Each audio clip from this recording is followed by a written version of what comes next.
기독교가 가진 가장 큰 매력은 변화입니다. 복음을 믿는 사람들은, 복음을 제대로 받아들이는 사람들은 반드시 변화를 경험하게 됩니다. 예수 믿기 전과 후가 반드시 달라지게 되어 있다는 것입니다. 예수 믿고 구원받았는데도 전혀 변화가 없다.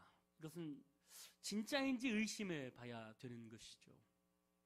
예수님께서 공생애를 시작하시면서 가장 먼저 처음으로 기적을 베푸셨던 곳이 가나라고 하는 곳입니다. 그곳에 혼인잔치가 있었는데 거기에 참여하셔서 물로 포도주를 만드는 기적을 보여주셨어요. 자, 이것은 그냥 기적이 아니라 표적입니다. 예수님께서 지금 이 땅에 오셔서 자신의 자기 어떤 것인지를 처음 밝히셨던 것이죠. 구원받지 못한 사람들을 구원받은 자녀로, 죄에 빠져 죽을 영혼들을 영원한 생명을 얻는 사람으로 변화시키고자 하시는 예수님의 계획을 그 사건을 통해서 보여주시는 것입니다. 성경은 이렇게 이야기합니다. 고린도전서 5장 17절 말씀. 그런즉 누구든지 그리스도 안에 있으면 새로운 피조물이라, 이전 것은 지나갔으니 보라 새 것이 되었도다.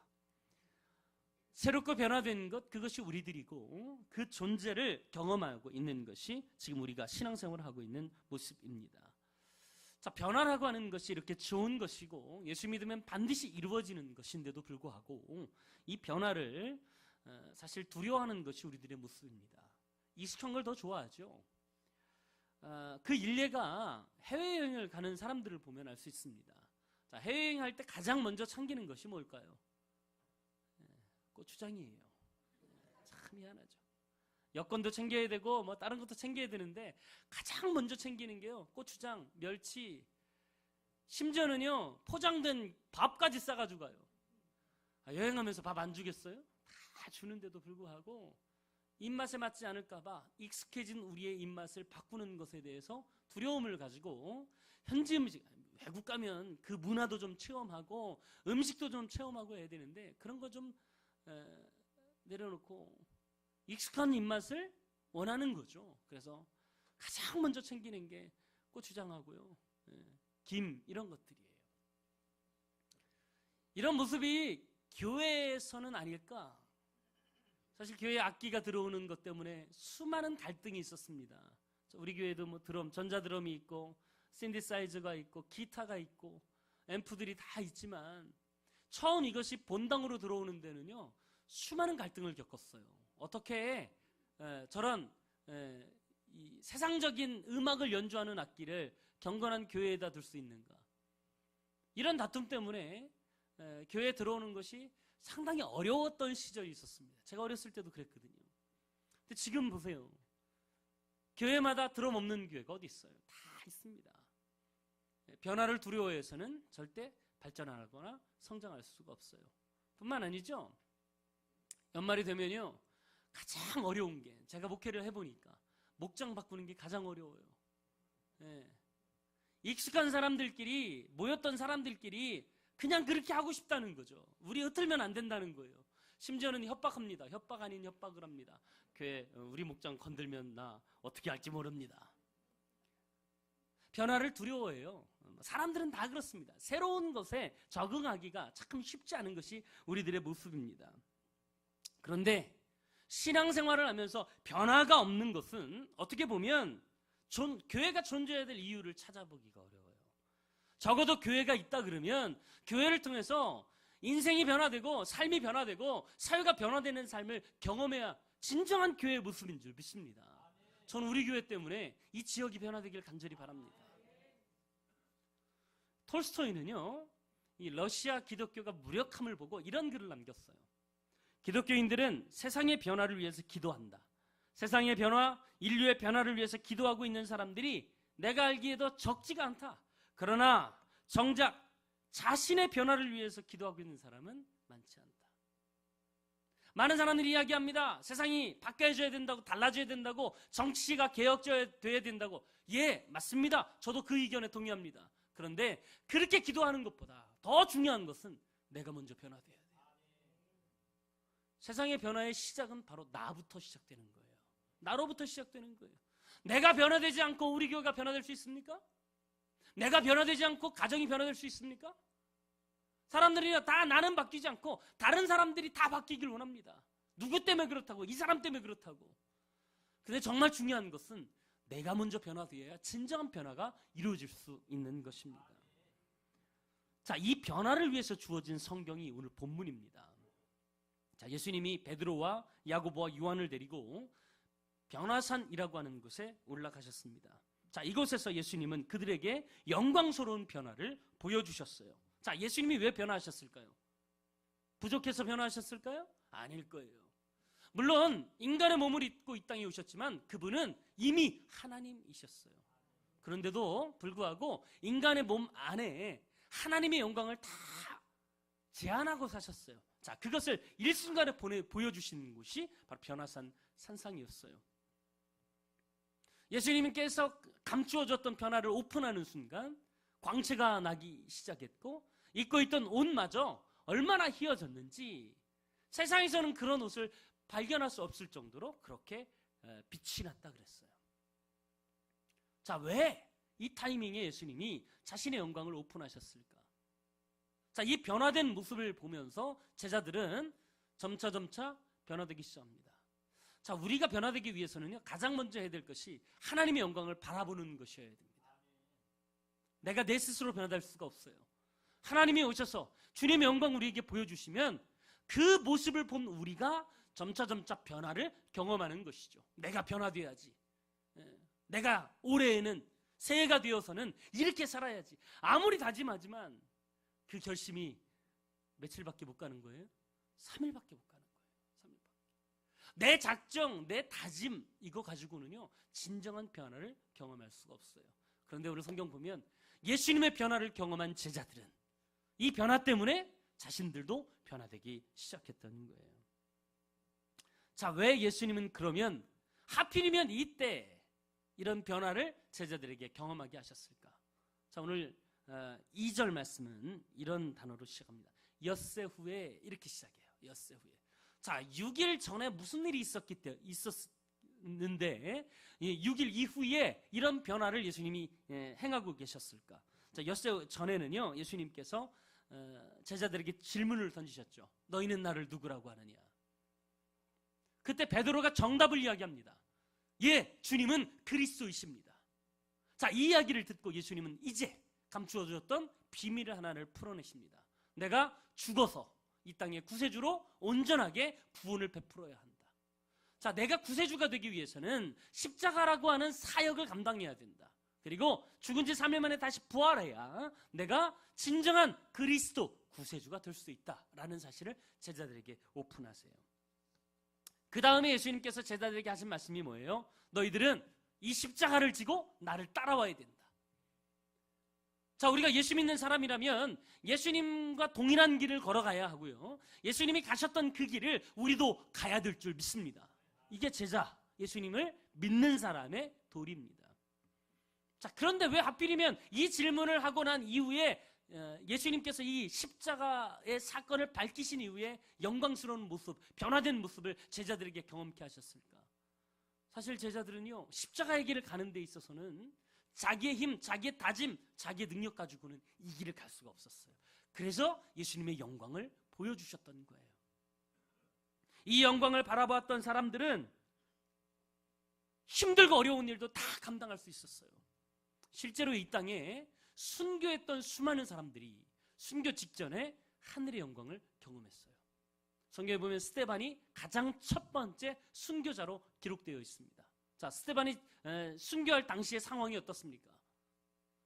스데반 집사가 세상에 나가서 강력하게 설교합니다. 예수님이 그리스도라고, 당신들이 못 박은 사람이 바로 우리가 기다리던 메시아라고 그렇게 강력하게 이야기합니다. 그때 많은 사람들이요 돌을 집어듭니다. 스데반을 노려봅니다. 그리고 스데반을 그 자리에서 죽입니다. 자, 사람들이 돌을 던지기 직전에 스데반에게 일어났다는 일이 뭔지 아세요? 하늘문이 열리고 보좌에 앉으신 주님을 바라보게 됩니다. 자, 이 영광을 경험한 스데반은요 정말 평안하게 사람들이 던지는 돌을 맞고 세상을 떠나요. 왜 어렵지 않았겠어요? 왜 두렵지 않았겠어요? 왜 그 돌이 아프지 않았겠어요? 그런데 그 돌보다 내가 바라본 하나님의 영광이 더 크니까 이 모든 것을 견딜 수 있었던 거예요. 여러분, 2016년 저 여러분의 삶 가운데 좋고 복된 일들만 일어나길 간절히 원합니다.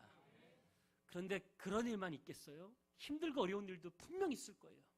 자, 그런데 여러분의 삶 속에서 그런 힘들고 어려운 문제가 있을 때 그것을 어떻게 극복할 수 있느냐? 저는 오늘 이 시간 여러분이 하나님의 영광을 경험할 수만 있다면 그 영광 때문에 그 모든 어려움들을 극복하게 될 줄 믿습니다. 자, 그러면 우리가 이 신비한 하나님의 이 영적인 체험, 하나님을 경험하는, 하늘의 영광을 경험하는 이 체험을 어떻게 하면 할 수 있을까? 자, 오늘 본문을 통해서 말씀을 함께 나눠보고자 합니다. 첫 번째로는요, 주님과 함께 있는 것을 배워야 된다는 것입니다. 자, 예수님은 지금 세 제자들 데리고 산에 올라가셨습니다. 자, 그때 하늘에서 변화되는 예수님의 모습을 보았어요. 자, 왜 예수님이 제자들을 데리고 산에 올라가셨을까요? 자, 올라가신 이유가 뭘까요? 자, 오늘 성경에는 구체적으로 나와 있지 않습니다. 그 이유가. 그런데 오늘 똑같은 본문을 다루고 있는 누가복음 9장 28절에 보면 그 이유를 이렇게 설명합니다. 같이 한번 읽어볼까요? 앞에 있습니다. 시작. 이 말씀을 하신 후 8일쯤 되어 예수께서 베드로와 요한과 야고보를 데리고 기도하시러 산에 올라가서. 뭐하러 산에 올라가셨다고요? 기도하러 산에 올라가신 거예요. 기도하러. 여기에는요, 분명한 이 산에 올라가시는 목적을 기록해 놓은 거예요. 등산하러 간 게 아니에요. 건강을 위해서 산에 올라간 게 아니에요. 분명한 목적은 기도하러 이 산에 올라가신 것입니다. 자, 여러분 보세요. 기도하러 산에 올라갔다가 하나님의 영광을 본 거예요. 자, 우리도 기도하면 하나님의 영광을 보게 될 줄 믿습니다. 그러면 도대체 기도라는 게 뭡니까? 자, 수많은 정의가 있지만 기도는 하나님과 함께하는 것입니다. 자, 이 세상을 창조하시고 지금도 살아계신 그 하나님, 전능하신 그 하나님이 우리와 함께 계셔서 우리와 이야기 나누고 싶어 하신다는 거예요. 자, 그게 기도입니다. 자, 이것 자체가 얼마나 놀랍고 감격적인 일입니까? 하나님이 누구세요? 말씀으로 이 땅을 창조하신 분이고 지금도 이 세상을 이끌어 가시는 그분이 나와 이야기하고 싶어 하시는 거예요. 많은 사람들이 기도하면요, 필요할 때 간구하는 것이라고 이야기합니다. 여러분, 사랑하는 사람끼리 만났는데요, 필요한 얘기만 해보세요. 밥 먹자. 커피 마실까? 그리고는 아무 말도 안 해요. 그러면 진짜 사랑하는 사람입니까? 얼마나 섭섭하겠어요. 아이고, 자기 필요할 때만 이야기하네. 하나님도 마찬가지예요. 하나님과 기도하는 것은요, 하나님과 관계를 맺는 거예요. 내가 필요할 때 뭐 달라고 이야기하는 것 자체가 기도가 아니라는 얘기예요. 그거 이상이어야 된다는 것입니다. 기도라고 하는 것은. 우리가 기도할 때 하나님은 우리와 함께 하시는 줄 믿습니다. 하나님은요, 필요할 때만 대화하기를 원하시는 게 아니라 평상시에 주님과 대화를 나누면서 깊은 관계를 맺기를 원하시는 것입니다.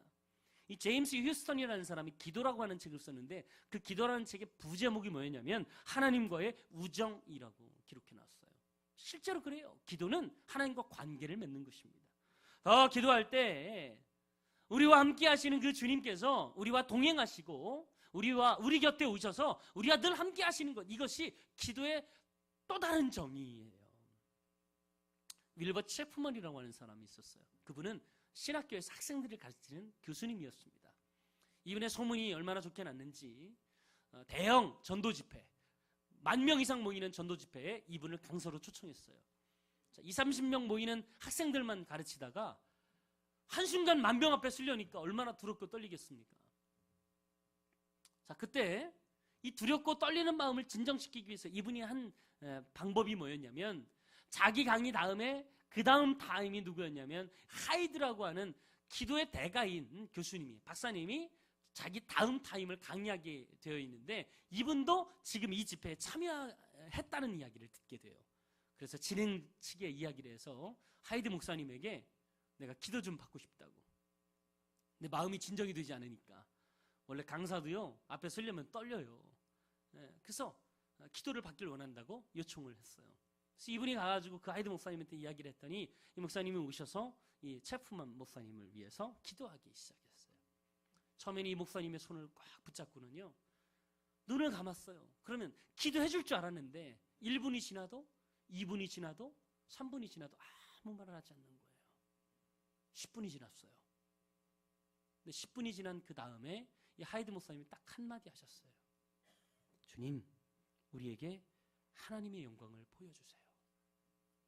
당신의 영광을 보길 원합니다.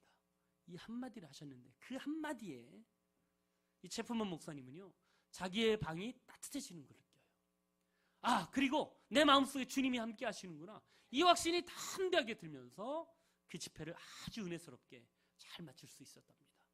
자, 그 이후에 이 체프먼 목사님이 이 사건, 이날의 이 경험을 책에서 이렇게 발표합니다.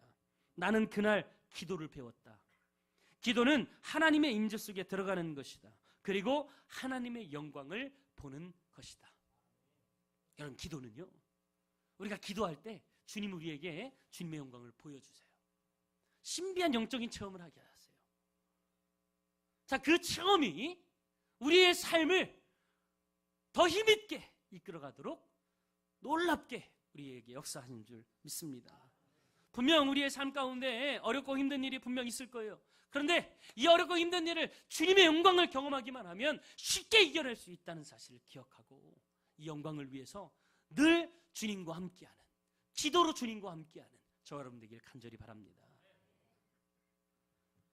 두 번째로는 주님의 음성을 듣는 것을 배워야 됩니다. 자, 어떻게 주님의 음성을 들을 수 있을까요? 자, 오늘 제자들은 어떻게 주님의 음성을 들으면서 살아왔는가? 자, 그것을 한번 살펴보겠습니다. 자, 주님이 지금 그 변화산에 올라가셨어요. 자, 그때 주님은 변화되기 시작하셨어요. 자신에게 감추어뒀던 모든 영광을 일순간에 보여주십니다. 옷이 변하기 시작했어요. 얼굴에, 옷에 다 광채가 나기 시작했어요. 자, 그런데 누가복음 9장 32절에 보면 제자들은 기도하다가 졸았다 그랬어요. 자, 제자들이 졸다가 분위기가 이상해요. 졸아도 꼭 그런 분위기인 거는요, 정확하게 감지하고 깹니다. 자, 베드로가 깼어요. 자, 그때 자기 눈에 이상한 광경이 펼쳐지는 거예요. 자, 오늘 4절 한번 보겠습니다. 마가복음 9장 4절이에요. 시작. 이에 엘리야가 모세와 함께 그들에게 나타나 예수와 더불어, 할렐루야. 자, 예수님이 분명 혼자 계셨는데 양쪽에 두 사람이 나타났어요. 누가 봐도 이 사람은 모세였고 엘리야였단 말이죠.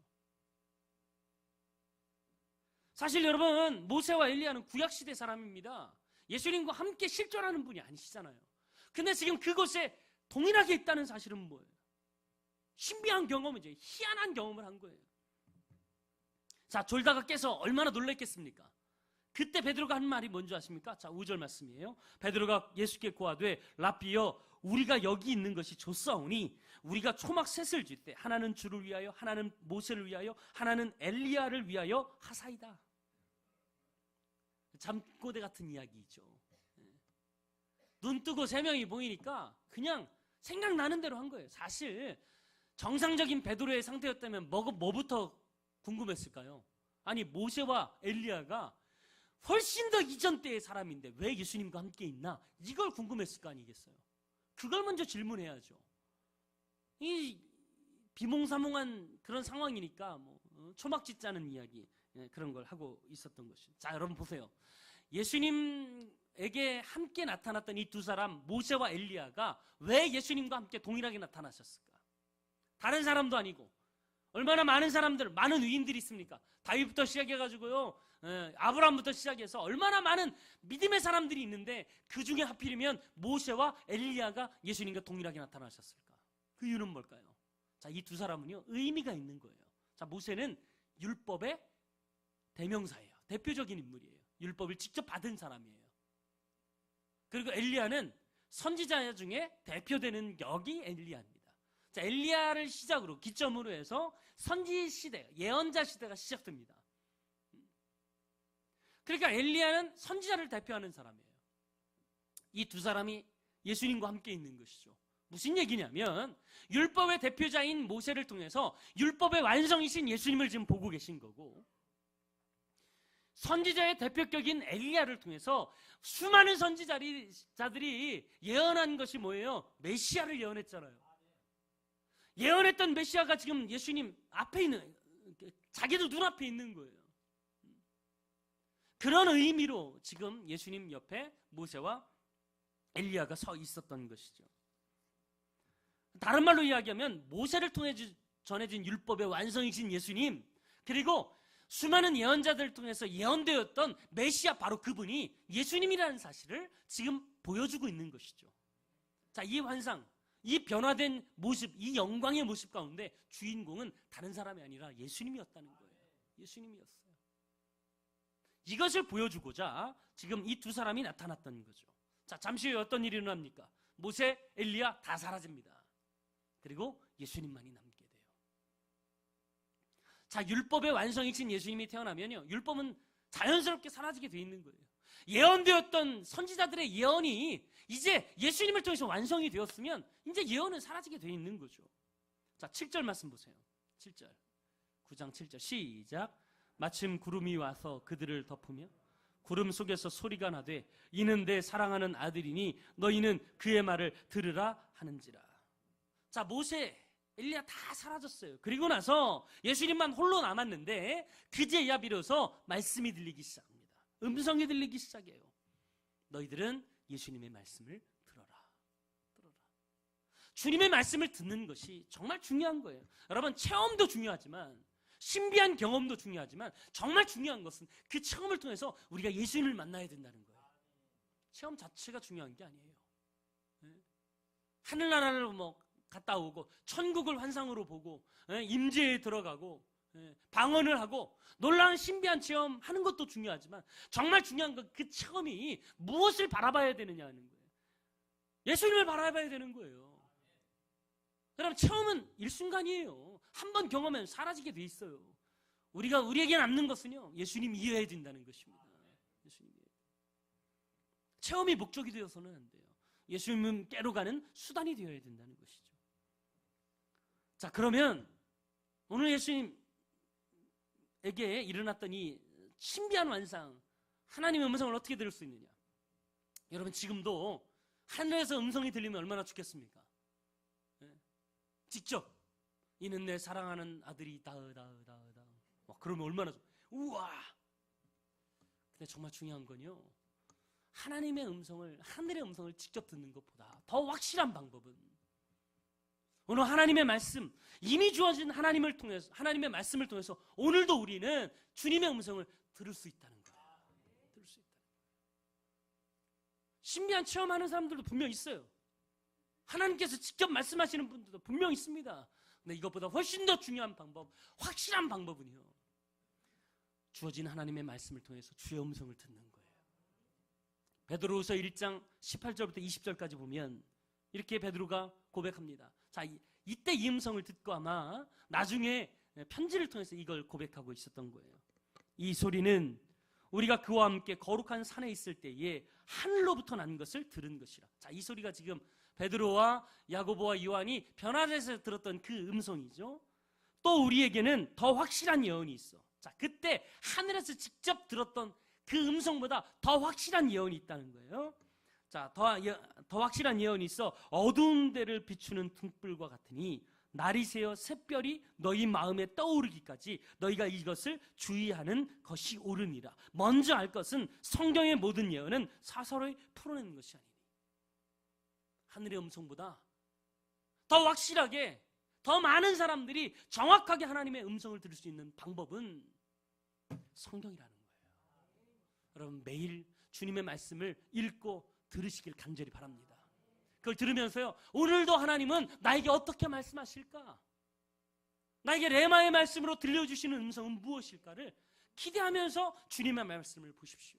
바이블 타임을 통해서라도, 또 생명의 삶이나 다른 보조자료를 통해서 매일매일 성경을 접하십시오. 그리고 그 말씀을 묵상하세요. 그리고 하나님께서 그 말씀을 통해서 나에게 구체적으로 어떻게 이야기하시는지를 귀 기울여 들으십시오.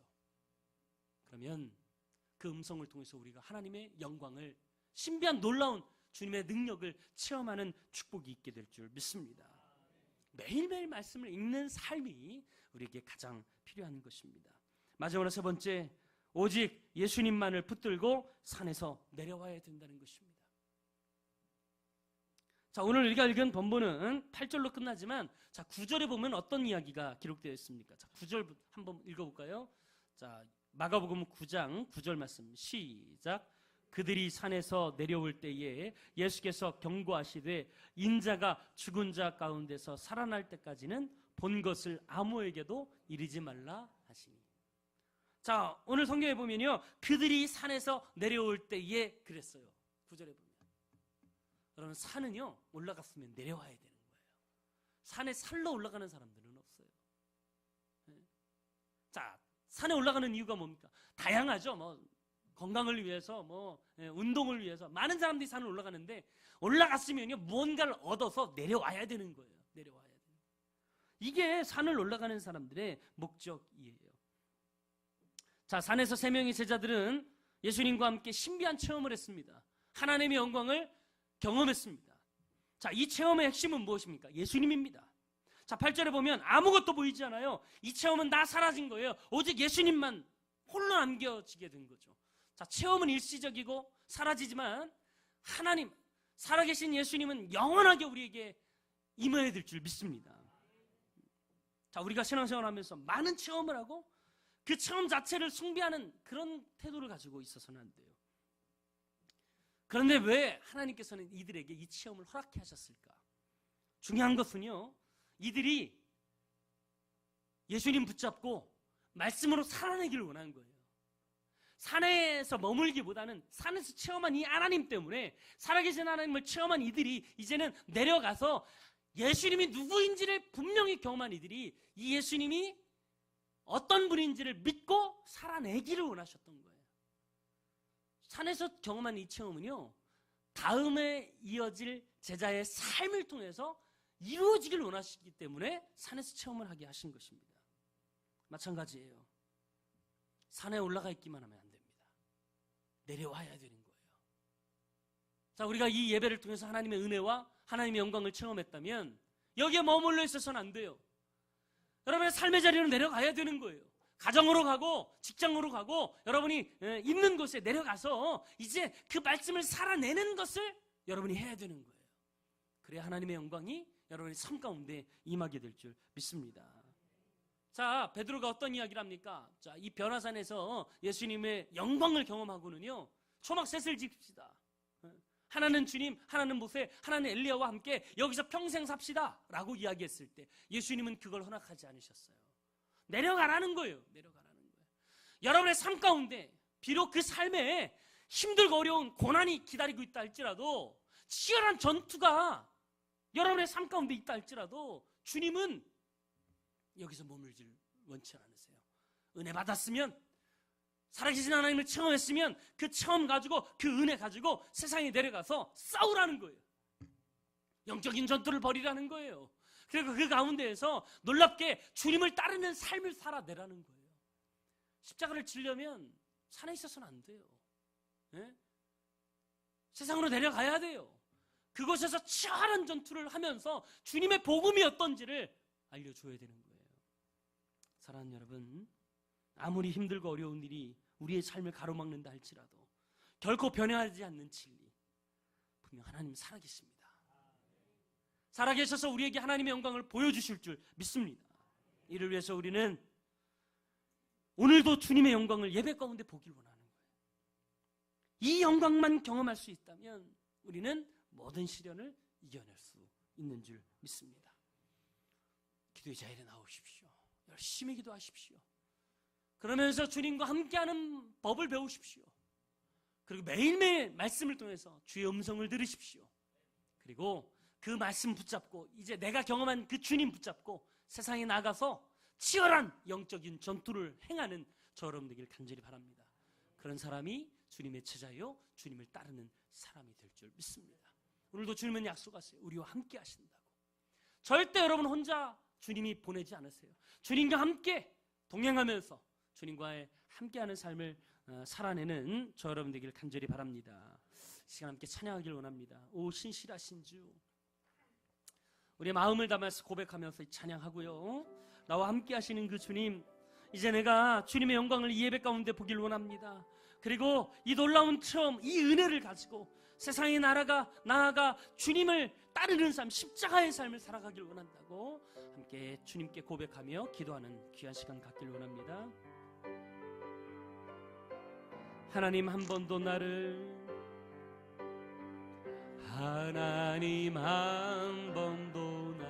실망시킨 적 없으시고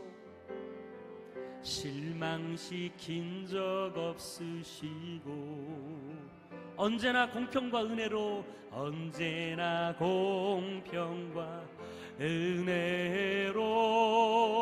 나를 지키셨네. 지나온 모든 세월들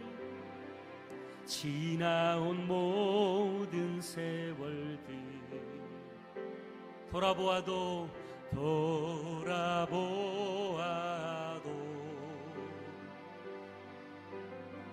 그 어느 것 하나 주의 손길 안 미친 것 전혀 없네. 오 신실하신 주, 오 신실하신 주,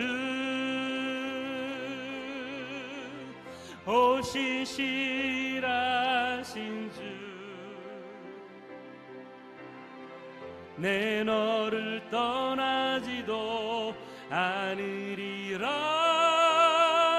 내 너를 버리지도 않으리라. 약속하셨던 주님, 그 약속을 지키사 이후로도 영원토록 나를 지키시리라 확신하네. 다시 한번 오 신실하신 주, 오 신실하신 주, 오 신실하신 주, 내 너를 떠나지도 않으리라. 내 너를 떠나지도 않으리라. 내 너를 버리지도 않으리라.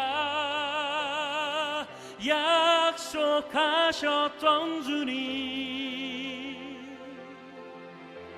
그 약속을 지키사 이후로도 영원토록 나를 지키시리라 확신하네. 이 시간 함께 기도하기로 합니다. 분명 하나님은 여러분을 떠나지 않으세요. 그런데 왜 걱정하세요? 왜 힘든 일만 있으면 주님 원망하고 다른 사람들에게 불평하세요? 주님은 지금도 여러분과 함께 하시길 원하세요. 기도할 때 주님은 여러분과 함께 하시고 주님의 음성을 들려주세요.